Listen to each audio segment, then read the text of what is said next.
kubaho zahuka ese ntunabona yuko ugihumeka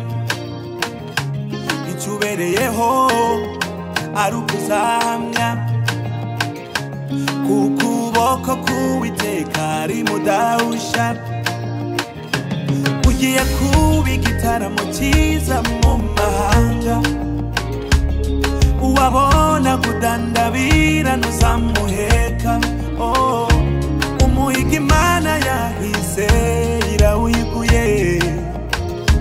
wirambirwa hakiri kare izawubabara n'amarirurira izanywe no kugubaza useke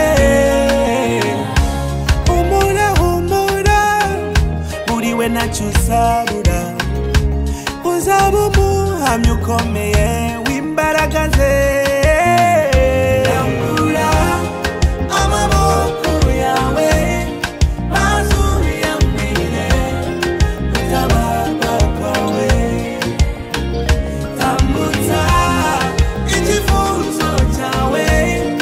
ubwira ntaryamye arakumva cyane rambura amaboko yawe maze uyambire gutabarwa kwawe tambutsa icyifuzo cyawe ubwira ntaryamye arakumva cyane uhumure ntari kure winjire arakinguye uhumure ntari kure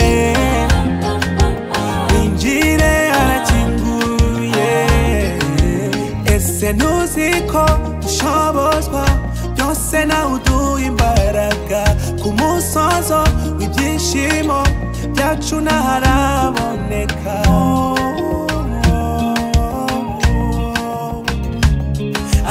akaduhumuriza akadusindagiza akadutembereza ku isi tukayirengagiza ajya yibuka y'amajoro wasenze ubudasiba akabuza umwanzi se kibi kukwiba kandi si ibya none gusa n'ibihe bizaza ntacyo uzaba isi ntigutindahaza uwo Yesu Kristo niwe ugaba izawubabara n'amarirurira izanywe no kuguza useke humura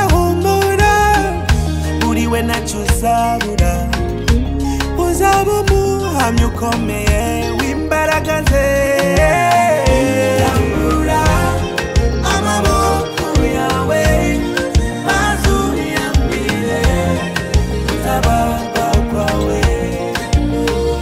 tambutsa icyifuzo cyawe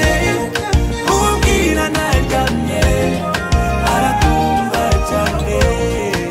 rambura amaboko yawe maze uyambire gutabarwa kwawe tambutsa icyifuzo cyawe ubwira ntaryamye arakumva cyane uhumure ntari kure